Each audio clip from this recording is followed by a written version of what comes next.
Hi everyone, this is Candace with Sad to Savage. And last week we were talking about confidence and being comfortable in your own skin. And of course, I had a bit of a breakdown about, being comfortable and confident in my own skin, and I'll explain how. So we're gonna do a bit of a segue episode today on, remedies that you can do physically to feel, more confident and comfortable in your skin. That's great for the outside, but then we're also going to dive a little deeper, just talk about some things that me and my friends do on the inside to also help with those confidence issues, to work, on the soul or, on the inside energy, on spirit, whatever you want to call it. So we'll dive into that today. I had a bit of a moment where I think I was driving, I was in the car and the sunlight was really bright and the mirror had hit my neck. And I'm newer in my 30s, I'm 32. And growing up, if you get a sunburn or if you get hurt, you scrape your knee, your skin, like you scar over and it heals pretty quick and you kind of take that for granted. And then you start to get into your 30s and things start to happen that kind of trigger you and you realize that's not happening anymore. So last summer, I got a really bad sunburn on my neck. I forgot to put sunscreen on when I was just kind of out for the day. I think I was eating lunch on a patio. My neck got fried.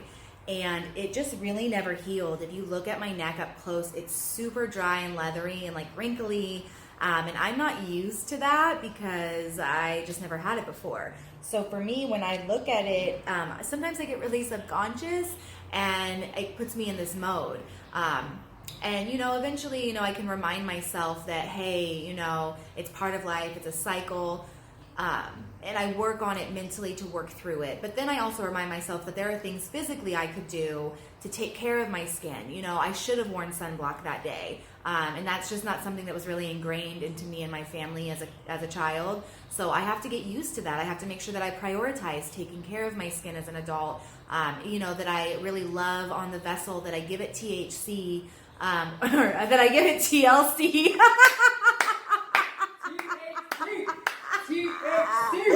That too. I actually do use coconut oil with THC in it, but that's not what I meant to say. But no, to give it a little TLC, to make sure that you stay hydrated, not that you're just drinking water, but that you're hydrating your skin with the proper things. And so today, I'm lucky enough to have a very close friend that, is studying being an esthetician. And so we're going to get into skincare a little bit today, and how to take care of your skin so that you can walk around with natural glowing skin and, ooze confidence. All right, here we go.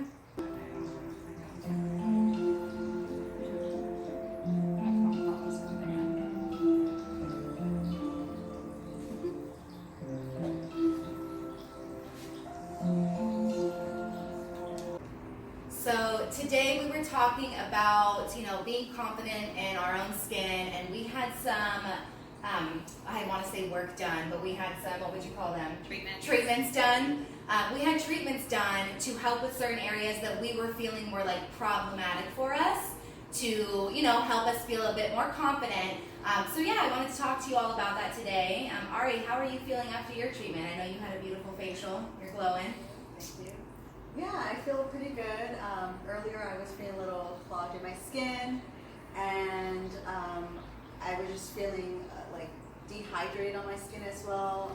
I remember you saying you thought it was dry. Yeah. Which it has been dry lately out here. Yeah, which winter is typical. It gets dry. So I was dealing with that, and now I feel a little more refreshed, a little more supple skin, and just the glow. I really just love it. You can see it. Yeah. You can see that it's glowing. That's cool. So what did you do?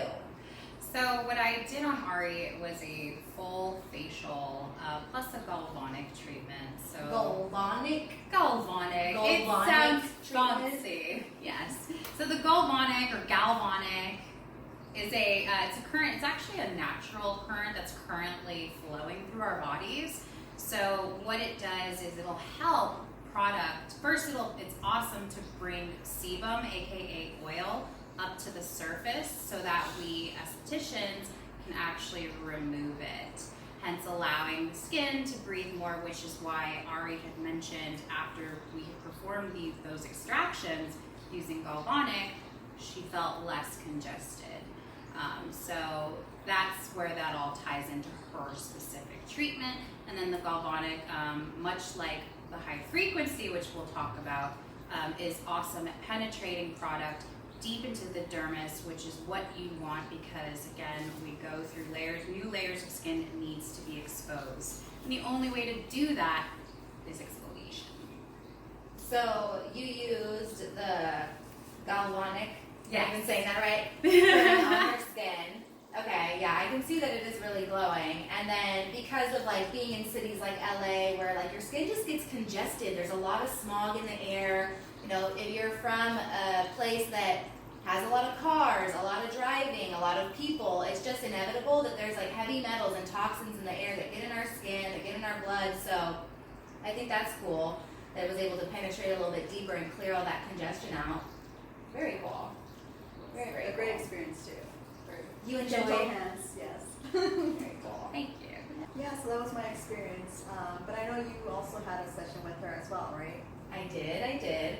So I mentioned to the viewers earlier that I had a moment. I was driving and the sunlight hit my neck and I just saw all the damage from a really bad sunburn I had the last summer.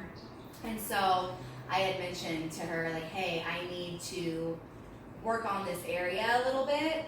And so usually it gets really like dry, like leathery, so it'll get like lines in it. And I never had that before this year, so I get very self-conscious of that. And I know, you know, we're always supposed to be confident and on and a strong woman, but at the same time, it's a change for me. You know, it's an adjustment, and it's really hard to see your body age. And so I want to do better for it. I want to take better care of it. I want to honor it more. I want to stay hydrated. You know, I wish I could be at a spa every, you know, week and doing something for my skin, even though, you know, with my current situation and the world, it's not realistic. But I'm so thankful that I have friends that I can hit up and be like, hey, help. Like, I don't feel good about myself. This is what's going on with my skin. You know, help me, but also tell me what I need to do to take better care of it, you know? So I'm really excited. Yeah, you know, just to have Kat here and have, you know, her tell us a little bit more about the treatments we're getting and our skin and stuff. So fill me in, girl. What did you do? Absolutely. So first of all, to touch on a point that you had brought up about this being an area of insecurity. So the next popular areas of treatment besides the face that we see, especially in women, and we also do see this in men too, is the décolleté area, which is the area that we treated for you today, in addition to the back because of back pain. I'm sure. It's quite common, and know that you're not alone. I have actually met personally women in their early 20s who didn't realize in their teens that, oh my goodness, too much sun, no SPF, I'm not going to pay for it now. Well, sweetheart, you had sensitive skin. So yeah, it's going to start to appear as early as your mid-20s. So it's super, super important, no matter your age, just wear SPF, especially if you're not familiar with your skin and what kind of skin type you have. Better safe than sorry. Yeah, better safe than sorry. So for your particular treatment now, what we did was you used a high frequency modality. Now this is different from Ari's treatment because the high frequency is basically a lot of electricity at once, literally blasting into the epidermis. And what this does is it blasts product. So a serum that I used on Candace today is a specific peptide infused serum that will actually help renew and repair the new skin, if not make it better than it was or could have been once it actually reaches the surface of her skin. And to start, we have to push that product into the dermis because the dermis is where it all starts. That's the important part. And again, we'll talk about maybe another time about how eating well actually helps build a healthier dermis. And so I want to point out too, because we'll have a video of what it looked like, the treatment that she's talking about and the electricity that she was using. And so just to give you viewers an idea of what that feels like, the treatment that you'll be viewing on the video we make here, I don't know if you guys remember the balls that had like the electricity coming through them, and you would touch them and it would zap like the area of the hand. It just kind of like buzzes. It felt like that, and the pressure was on my neck, and you could kind of feel it like buzzing, I guess, on the skin is how it feels. So if any of you are curious, that's what it felt like. So yeah, that was something that I thought was super helpful for me because of the sun damage, just to have an option. I'm not big on just injections and treatments and needles in general, even like shots, just anything like that. I'm not gonna do willingly. I will probably pass out before you're gonna get me there. So for me to have an option that's a little bit less invasive but still can do the job using like electricity, current, I think it's so important that people know like energy is real.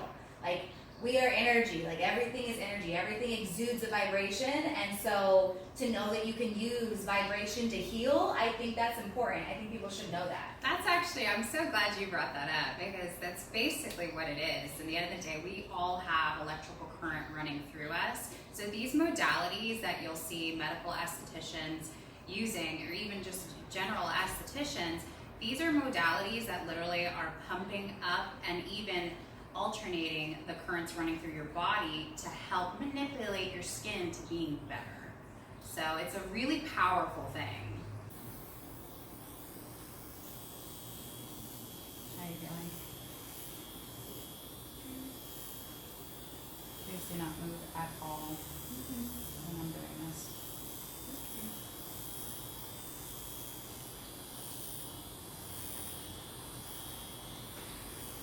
So we're going to stay here literally for like 3 to 5 minutes, because this is literally pushing it into your dermis. So we've talked about the physical aspects and what we've done there to kind of help us feel better in our own skin, but emotionally, mentally, spiritually, what are some things that we do to help our bodies, our vessels, our skin, so that we can feel our best? I think that that's important. I love to worry about, of course, the physical things. I want to do what I can physically, which is where my head went actually when I saw my neck, right? I'm looking in the mirror and I'm like, let me drink some water. I chugged a bunch of water. I had some coconut oil with me that had the CBD in it, which is like healing.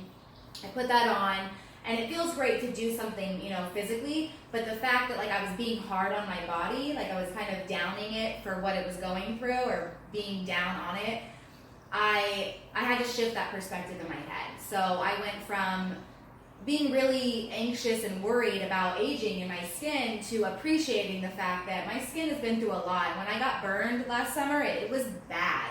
I had like bubbles, so to be able to heal from that, to be able to, look at it and see later, like the pigmentation, my coloring was off for a while, just everything looked different, the texture of my skin.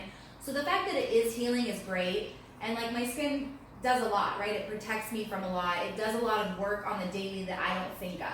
So I just wanted to like emotionally and mentally, give gratitude for my skin, for it taking the beating of the sun rays for me, and just showing that side of things, because I don't do that often. I should do that more. And I'm to a point now where I know that's part of my journey, is showing gratitude for the little things like that we take for granted, that we think are normal. Because, we do age, and we do get tired, we do get older. And so, like, I want to thank my body for getting to this point in life and still putting up with things for me, So I showed more appreciation in that moment, and that was able to kind of get me through the day without feeling just super bummed about myself. Because, it just takes a second for something to happen, and like your stomach drops, and it's like your whole day is just kind of different. It affects your vibration, so that affects your mood. And it's not a fun place to be in. Like, I don't want to feel insecure about something that everyone goes through, right? Mm-hmm. So for me, that's what I did, to step away from the physical and really get myself in like an emotional, place where I could be happy for the day again. And that worked for me personally. But what about you ladies? Like, what are some things that you do? For me, spiritually, meditation helps me a lot. You pointed something out which is really, really powerful in my opinion. Navigating through our thoughts isn't always easy to do. Right. It could be a scary place to be, especially if you are not prepared for what's going to confront you. However, I have, through meditative practice, for me, I've learned that really walking yourself through your mind and just reminding yourself that you are a safe place. This is a safe space for you to openly have a discussion with yourself. I mean, kind of being similar to you, Candace, the whole reason I started even studying skincare was I did not have good skin at all. I just want to, again, piggybacking off of what you said, you inspired me. I grew a passion for skincare because I had horrible, oily, textured, and I'm still combating textured skin here. This is from adult acne that I had developed like late 20s. So acne, I mean, can flare up at any moment for anyone. And again, this all ties into what's happening inside. And did you notice, like, did that happen at a certain point in your life where, like, you were dealing with stress or anxiety? Yes. Because a lot of times I've heard that will come through our skin. So, yes. Which is probably why meditation, in your case especially, is important. Because it may not always be a chemical hormone thing in the sense of, like, physical. It might be a hormone thing and, like, emotional. And neurological. Okay. So I had an underlying health issue. My adult acne forced me to dig deep and figure out what I was doing or what wasn't I doing. For your skin, which led to deeper health findings for you. I can't begin to tell you, our skin is our self-esteem. Off the bat, it's the first thing you see when you wake up, last thing you see when you go to bed. So that if you're not happy in your own skin, navigating through life in general is gonna suck. So I chose not to take that path. No, I'm not going to let life suck. I'm going to enjoy life. Who wants to feel like that all the time? Right. Yeah. So meditation absolutely helped me, and navigating through your thoughts. It's a scary place, but I promise meditation. And what about you, Ari? For me, I think one of the things that I've always struggled with in my life was like my whole body physique, because when I was younger, I think like 20s, I gained extremely a lot of weight compared to how I used to look in high school. So from that, the pivotal moment that really struck to me, that changed me, was when someone asked me if I was pregnant. Okay. So, and I wasn't. Triggered. I just remember seeing an episode, something funny came on, and it was like a doctor, and they were like, I never assume a woman is pregnant now, because they asked the person and they weren't one time. And people do that a lot. Not a thing you want to do. Not polite. Don't assume. No, please. Just wait for someone to drop a cue. They'll tell you if you're pregnant. You ever seen a pregnant person not talk about being pregnant or swollen feet? Or they'll tell you don't need to ask, nosy body.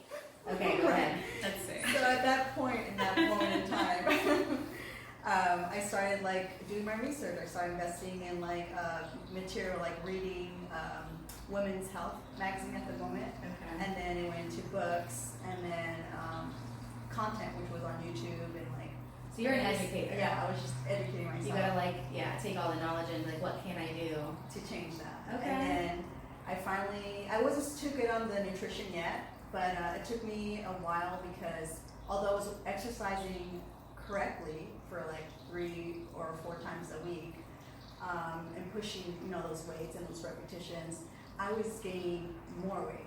Well, muscle is Exactly, because it was muscle, and I was just so stressed out. If you go on weight too, that's not always healthy. So you have to realize where the switch is, and do you like what you see in the mirror? It almost doesn't matter what a scale says. Do you like what you see in the mirror? Correct. That's so true. It took me another 4 or 5 years to actually understand how to eat in order to build a physique or athletic body. Okay. So it did take me from what I am now, I think. It's I'm like a lot more habitual power. change. It doesn't happen one day. It's little things over time. Correct. And I think that's how health and spirituality work, right? When you're healing things, it's the little changes that you do. Once in a blue moon, we wake up and have these epiphanies and have these life-changing events. But most of the time, that's not what happens. Most of the time, it's, hey, I changed some food, and that food changed the way I felt. It gave me more energy in the morning, which gave me the time to meditate or to work out or to focus on me, which in turn I was more productive that day. and then it leads to like little other things, like maybe I should eat healthier all the time, or maybe, you know, and so it's not just physical, it really does change you emotionally, like on the inside. Yeah, the energy, everything. It was a gradual change. Like I felt every single step of that process. Awesome. Yeah. And that's why I am as passionate as I am now with physical eating and all that. And the diet. Totally. And that's kind of the whole theme of Sad to Savage, is that we're in a never-ending, a constant cyclical battle with ourselves of sad to savage. Almost every day, you know, you could be sad one moment and have to change that vibration. Of course, in the big moments of a breakup or things of that nature, but, you know, for the most part, when we're doing things, it's a never-ending battle. And that sounds so bad, but when you take it from a standpoint of there are things I can do, there are things that make me feel better. This is good momentum. It's good every day to kind of have to challenge myself, sit with my thoughts, you know, question, what am I doing? Is this the right thing? Should I be doing something different? You know, being open-minded like that, that's the whole part of healing. It's just this never-ending cycle, and the goal is to be a little better every time. Every time you're in. Well, I'm really glad that we had this conversation today. Thank you so much, ladies. If you guys have any input, I loved having them. I love talking with my friends and my coworkers, but we also want to hear from you all.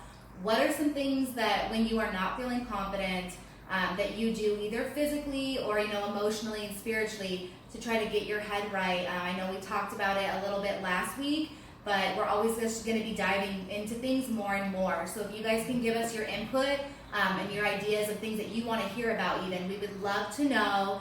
So go ahead and comment below. And if you liked today, you know, the episode, give us a like, give us a subscribe. We appreciate you. Sad to Savage.